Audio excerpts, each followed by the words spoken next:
Well, hey everybody, Dennis Tooley here with uh, our guest today.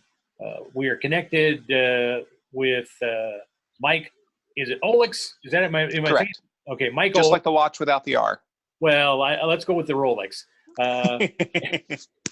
Anyway, Mike is an MS warrior who has joined us today to share maybe a little bit of his story, his journey, and just to help us see another person's perspective on this journey that we call the Warrior's Way with multiple sclerosis. So, Mike, welcome to the MS Warrior's Way. Thank you. Mike, tell us a little bit. Give us kind of an understanding of your story, your journey with MS. Sure. What was it that maybe led to your diagnosis? What was it that brought you to seek a diagnosis? And help us kind of get an understanding of how things have been since diagnosis. Sure. So I've been diagnosed for quite a bit now at this point, though. I was originally diagnosed back in 2006. So at that point in time, I was just getting started professionally. So by training, I'm a medical physicist, and yeah, my expertise is actually with MRI imaging. So yeah, there's a huge amount of irony there. So let's just leave it at that. So I did all my training here in Virginia, and basically I had just taken my my first real job down in Texas, actually though. And when I was diagnosed, my initial symptoms were I had facial paralysis on just one side, and then did a little bit of steroids and stuff. And about 3 months later, I went completely deaf on the one side. So very, very, very atypical symptoms. So from what most folks are actually dealing with. So it was rather ironic too, because in my case, when I got diagnosed, it was actually at one of the facilities that I actually helped them get their MRI protocols in good shape. Honestly, because the doctors weren't happy with what the images were looking like. So the facility I had actually worked at, I was there probably 10 hours a week, honestly, just helping them get everything straight. So, and this was the other ironic point with this, Dennis, which I think is funny, which is my wife was always my guinea pig while we were dating, honestly, and we were here in Virginia doing schooling, and this was literally the first time she was on the outside of the glass, watching me actually come down with basically being diagnosed with MS, honestly. Yeah. So all at once. So there was a good amount of irony there. Well, so this was back in 2005 or so, and honestly, life went on, but we were obviously rather anxious, and we decided to move back to get a job back here closer to home. So we actually moved back to the southwestern part of the state, southwestern part of Virginia, and I worked my way up the ladder and basically became the lead physicist and radiation safety officer for one of the top 3 or 4 medical schools here in the Commonwealth. So so that was kind of my initial diagnosis in terms of where we started and where we actually went from there and stuff like that, though. So at this point, though, I've been through, you figure, quite a bit of medications. I've been through 9 different medications, honestly, at this point, though. And what it's actually caused me to do is transition from basically being, the science guy, honestly, to actually being the guy at the forefront of leading the cause for change and how we're actually doing things. So the reason I'm saying it that way is, when I was initially diagnosed, it was like, oh, well, we'll try on this therapy. And then, well, that didn't work. So then, well, we'll try on this therapy. Let's try on this therapy, etc. And we just kept going round and round and round while I got worse and worse and worse. So to give you some perspective, I used to play a lot of ice hockey, but now at this point, though, I can't even basically actually lift my feet up at all, though, because I use a wheelchair full time. Yeah. So it's had a lot of aggressive prognosis for me, but at the same time, I'm not letting it actually stop me. I'm just using the skills that I have actually in a different way though from where we were initially starting off with everything. So anyway, yeah. If you So could please. figure out a way to use your wheelchair on the ice to play hockey, maybe that'd give you a little bit of extra check motion or something. I don't know. Yeah. There is actually a really cool sport that I've tried once or twice though, and honestly, if I was still living back home in my native Pennsylvania, I would still actually be doing it though. There's a really cool sport called sled hockey, honestly, where they actually, you're basically on the ice, so maybe about 5 inches above the surface, and you're propelling yourself around basically though using some big spikes and stuff like that though, and playing hockey with that and stuff like that. It Yeah, I agree with you, honestly. I'd like to, but it's one of those things. It's like, I know I was always the biggest guy on the ice. I'm 6'3", 240, 250. So I was always, so going from 6'3" down to about, 18, 20 inches off the ice, not so much fun. So can't really. So, Well, anyway. I can tell you that when I was in college, I shouldn't say long before it was long before I was diagnosed. It was about the time that some of the early symptoms started happening for me anyway. And it took a long time for me to get to the place where I actually was diagnosed with MS. Right. But when I was in college, I went to a little small college. We were part of the NAIA, so it wasn't even NCAA, but played basketball.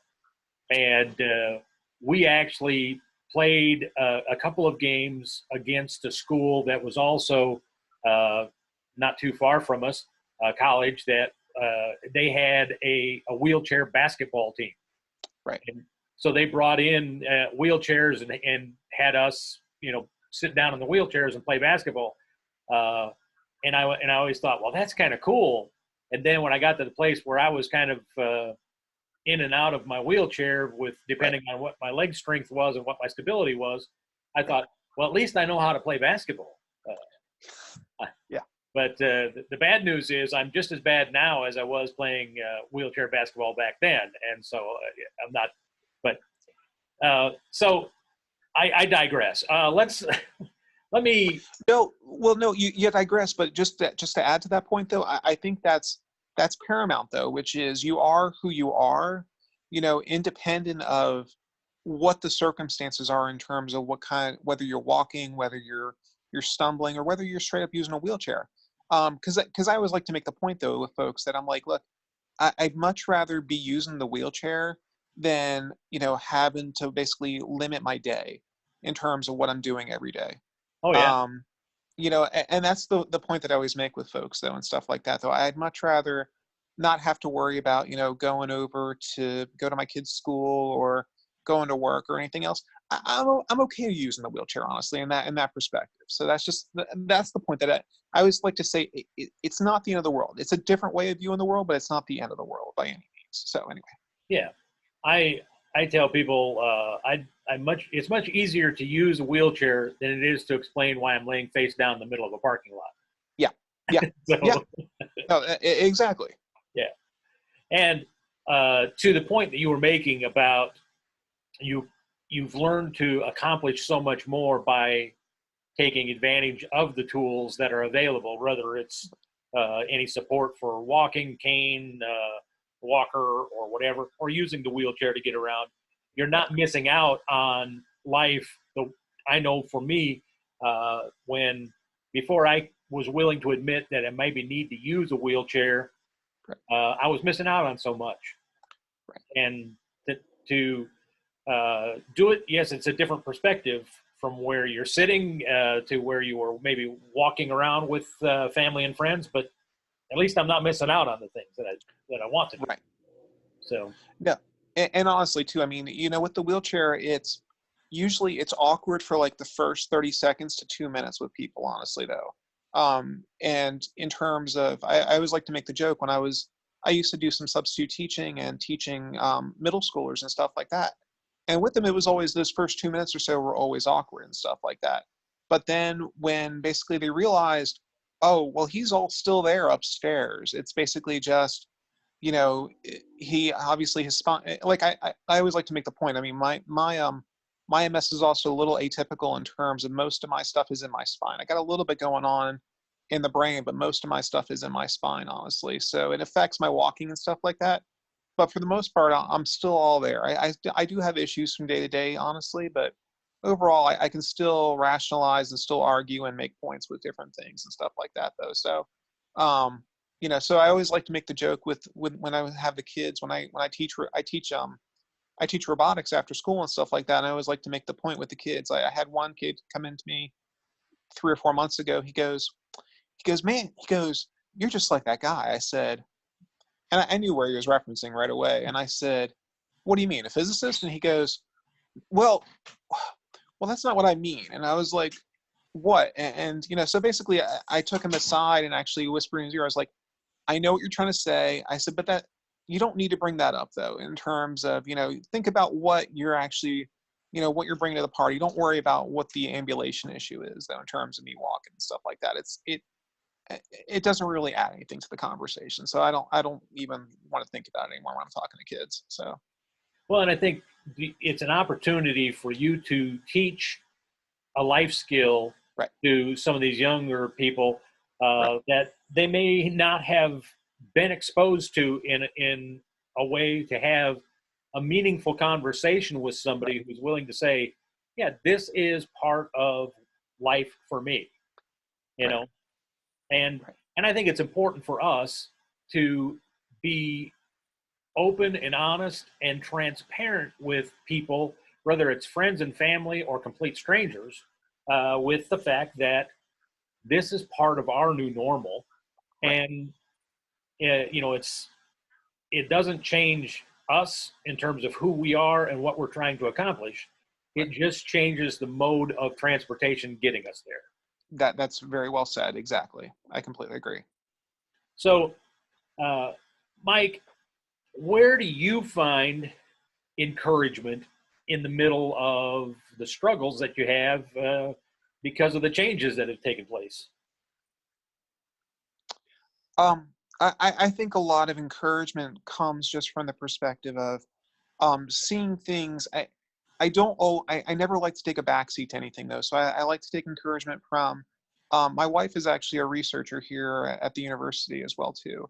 And it's a secondary goal in terms of, but long term, probably when she actually finishes her doctorate, she'll be actually pursuing with MS research and stuff like that though.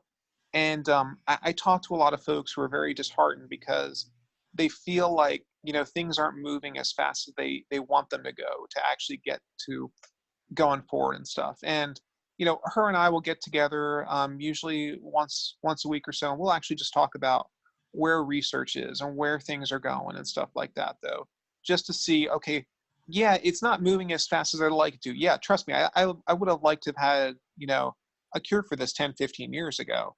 But at the same time, we are moving forward, things are moving. So that's what kind of gives me a lot of hope and aspiration, honestly, though, in terms of seeing. And to be honest, the other thing too, Dennis, that I've done is, because of this, because of basically progressing like this, I've actually done a lot where I've transitioned to doing a lot of advocacy work though.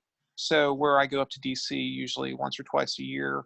It's not that bad from Richmond. It's only an hour away. So, you know, but I go up there once or twice a year though. And I make the point though with a lot of the legislators though, in terms of saying, okay, here's what we know and here's what we don't know. This is not something that we're going to be able to overcome with just a quick fix, a quick pill though, because there are so many different things though, in terms of how this affects people.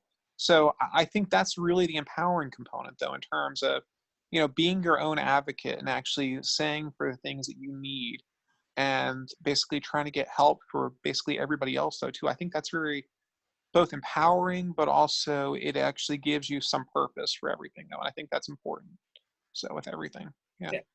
And it's one of the things that I talk about quite often here on the MS Warriors Way podcast Yeah. is when you are doing something to benefit others. Right. Maybe you're doing some of it and it's going to benefit you, yes, but ultimately by you taking it to the step of I'm going to go in and visit with legislators and try to have some influence and in my advocacy. You're doing that for a broader spectrum of others. And when you're doing something for others, your life is improved in the process. You know? Yes. Yeah, no, I completely agree with that. Yeah, absolutely. So, and I mean, I think that's what you need to find in your own life in terms of basically knowing that, it's not just about me. Thinking about basically others in terms of however you can help and stuff like that. Like I always, like I said, I teach the robotics after school and stuff like that with the kids, to get them to understand, because this is with the inner city kids here in Richmond, Virginia. And a lot of them, though, frankly, they've never touched a computer. I mean, they touch iPads, obviously, and stuff like that, but they've never touched a computer to actually make it do something programming wise. Honestly, most of these kids have never touched an Allen wrench. They've never touched any of this just basic stuff and whatnot, though. So, I mean, that's kind of why I do this too, which is just, I think it's empowering, though, both, and it's empowering, but it also makes you step outside yourself, though, not necessarily just worry about what's going on in your own life, though, but basically helps you see, look, the world is a lot bigger than just my little niche, my little bubble. So it helps you see things. Yeah. Anyway, yeah. So, Mike, let me ask you this: when you decided to get into the advocacy thing, what was it that maybe, I don't know if it was necessarily what led you to decide to do that, but what were some of the steps that you had to take in order to start having some of those conversations with legislators and people that you were wanting to share some of your influence on? So I think the major thing, honestly, that people need to understand is the fear component, though, honestly, in terms of, I always like to make the point, though, whenever I'm talking to people who are just getting into it for the first time and stuff like that, that, this is not some ethereal thing where they're these pie in the sky type people who you can't have any kind of relationships with and stuff like that, though, and you can't develop that rapport. Um, whenever I go into talking to the legislators or anything else, though, look, we always start off doing things locally first. Though, like I started off doing the Virginia State Action Days, and then moved up to the federal stuff a year or so later.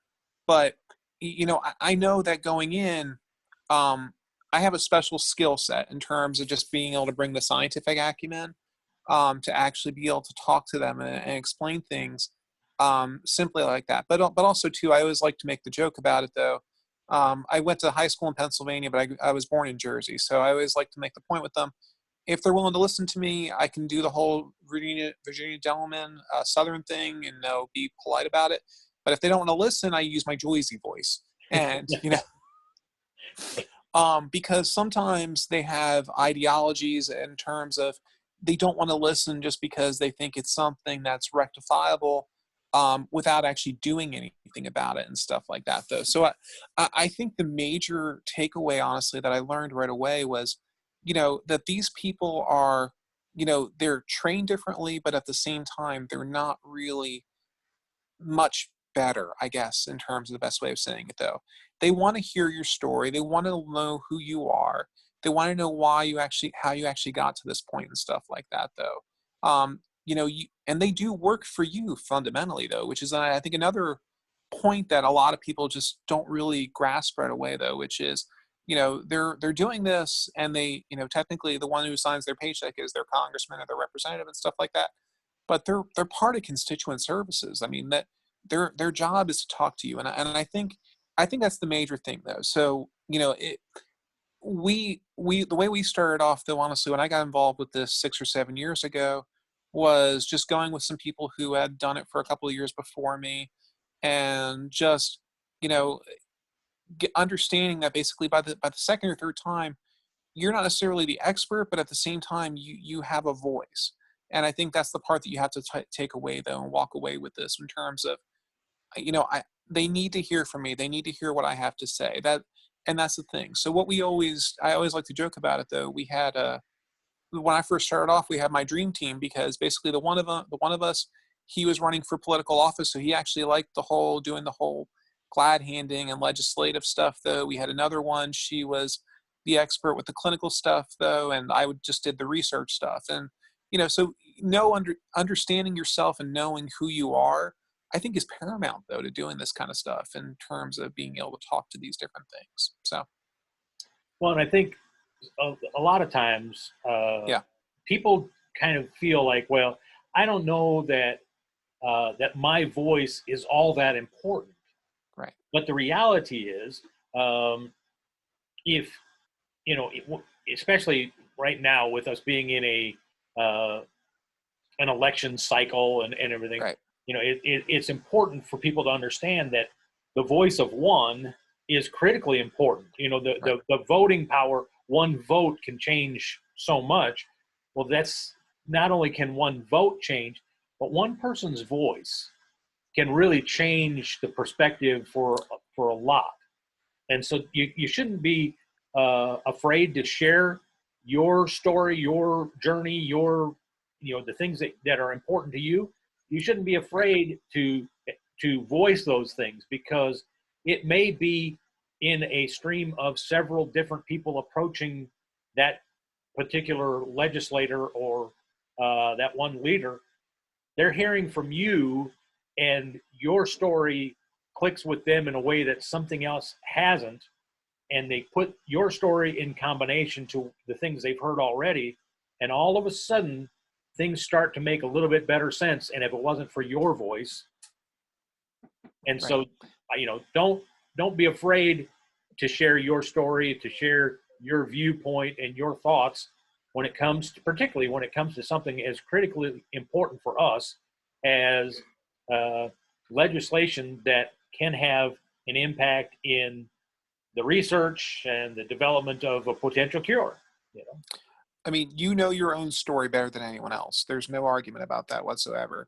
And I think basically understanding how, you know, and I think that's the thing. People just don't necessarily feel comfortable just because of a shyness thing or whatever else, and they almost embarrassed. And that's the thing that I always like to think about though. With too, I know that when I was first diagnosed, it was more or less, it felt like a personal failing, like I was embarrassed and stuff like that. And then I don't know why at this point though, honestly, why I felt like that though, but it did feel like that though. And that's something else that, you need to basically get over yourself, for lack of a better term, honestly, with it though, which is don't feel like this is a personal failing as to why you're dealing with this stuff. And that's the thing that I see a lot of, honestly, with dealing with when I talk to a lot of people in the community where they were just newly diagnosed and stuff like that though, which is don't make it out to be like this is something that you had any control over, because it's not, and, Right. and that's the reality of it. Yeah. So Well, and it's interesting when you think about the changes that take place right, within how we see things as our journey continues. right, uh, it, my focal point from when I was first diagnosed to where I am today has changed quite often. um, and to me, it's to look back, I see the growth of where things have come in terms of how not only do I want to advocate for those of us with MS, but I'm out here with the MS Warriors Way podcast, and I'm out there uh, speaking in public events. As well, not right now because the entire world got put in timeout. But once things get back rolling, I'll be back to speaking and doing some of those events and sharing my story, but trying to share the challenge for people to understand that as somebody with MS, you don't have to be alone. You don't have to walk through this alone. And just, right. so looking back, and I see the changes that I have made and how much more vocal I have become to try and impact the world for others. Right. Um, I look back and I see how much I have grown in the process, Right. and so, well, Mike, let me ask you one more thing Sure. before we wrap up here. What words of encouragement or challenge would you have for those who are either listening to the podcast on the audio version, or they're watching us on YouTube on the MS Warriors Way channel here on YouTube? What words of encouragement or challenge might you have for somebody that's listening today? Well, I think it's a twofold thing. I think number one is, you know, never give up, because I think you emphasized the point just now, though, too, which is just, things may be different because of the MS. There's no ambiguity to that. Things are going to be changing and whatnot, though. But that doesn't mean that you can't keep up with basically being who you are still and stuff like that, though. And just things do change. And and trust me, I say this as someone with a progressive form, and as someone who basically, I went from being, a former hockey player to basically using a walker occasionally, to basically having to use a chair full time in a relatively short period of time, all the while trying to raise two young kids, honestly, though. So things change. um is it going to get better overnight? No, but that doesn't mean that you give up now. You basically keep fighting. So it's just something that you have to do. Yeah. But the other component with that, though, too, is um, understand that you need to ask for help sometimes and stuff like that. And that's the other reality of it, though, too. I always like to make the point that, I know I'm stubborn, and I'm proud to be stubborn, honestly, though. When I was young, I know my parents and stuff like that, they would always say, you're stubborn, blah, blah, blah, and, because you would do whatever and stuff like that. Well, now that I have a disability, I'm determined. And I'm like, it's the same damn thing. I'm, stubborn, determined. It's all the same. Um, but at the same time, you need to know at a certain point, though, where you actually need to ask for help and stuff like that, though. And don't be afraid to ask for help, though. Find people in your life who you can trust and can rely on. And basically do whatever you need to do. Like, for example, I hate the fact that when I'm getting out of my chair and getting into bed at night and stuff like that, though, usually the end of days for me suck. So basically, I usually need to use a transfer board to transfer from my wheelchair to the bed and stuff like that, though. And I have my wife help me basically get out and stuff like that, though. And I'll be frank, before, we've been married now 15 years. Before, frankly, I found my wife, you know, I don't know if I would have ever been able to ask actually somebody to help me do that and stuff like that, because it would have been too damn embarrassing. Yeah. So, but at the same time now, you know, it's just a part of life, and I don't feel embarrassed by it. It's just the way things are, and I think that's the major takeaway for me, which is just, figure out, keep being who you are, but at the same time, ask for help when you need it. That's the way this is, and that's okay. Yeah. It's not the end of the world. Yeah. Well, it's it keeps going. I keep going back to a, a slogan that has kind of become my mantra of life. Yeah, And that's that MS is it's a speed bump on the road of life. yeah, It may slow me down, but it's not going to stop me. agreed. And when I'm out and I'm talking with groups of people, particularly when I'm talking to folks who have MS, I do my best to remind them that multiple sclerosis, that's two words. It's not a sentence. And we just need to look at it in the fact that, yes, it has changed life for us, but it hasn't ended life for us. Correct. And so we keep on keeping on. And so, Mike, I want to let you know I appreciate you taking some time out of your schedule to sit down and visit with me, to share your story, to share your insights, and maybe I hope somebody listening today might say, well, let me get involved in doing some advocacy, whether it's at a local level, whether it's at the state that place, Legislative. I understand. It's okay. that sausage mill we call the state capitol, or if it's taking a annual trip to DC and to hang out with some of those.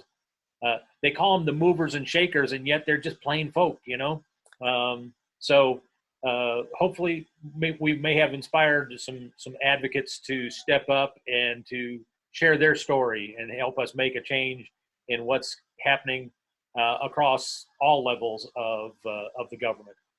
So thank you so much for taking some time. Appreciate that. And for those of you who are listening on an audio version of the podcast, please subscribe to the podcast and share it with others. And if you're watching us on YouTube, do me a favor, someplace down there, there's a subscribe button. And then there's next to the subscribe button, I think there's like a thumbs up thing. Give us the thumbs up just to let us know that you liked it. And if you go over to the corner, there's a little bell that if you click on that, it'll let you know every time. If you've subscribed, it'll let you know every time there's a new episode, so you can check us out and share it with others as well. But please subscribe and join us and let people know that we're here trying to encourage anybody with multiple sclerosis or any chronic illness. They may find some interest and some encouragement out of this. So please join us in that. So with nothing else for me to say, let me just say this. Get out there today and live life to make a difference in the life of others. And in the process, your life is going to be better, and you're going to do it the Warrior's way.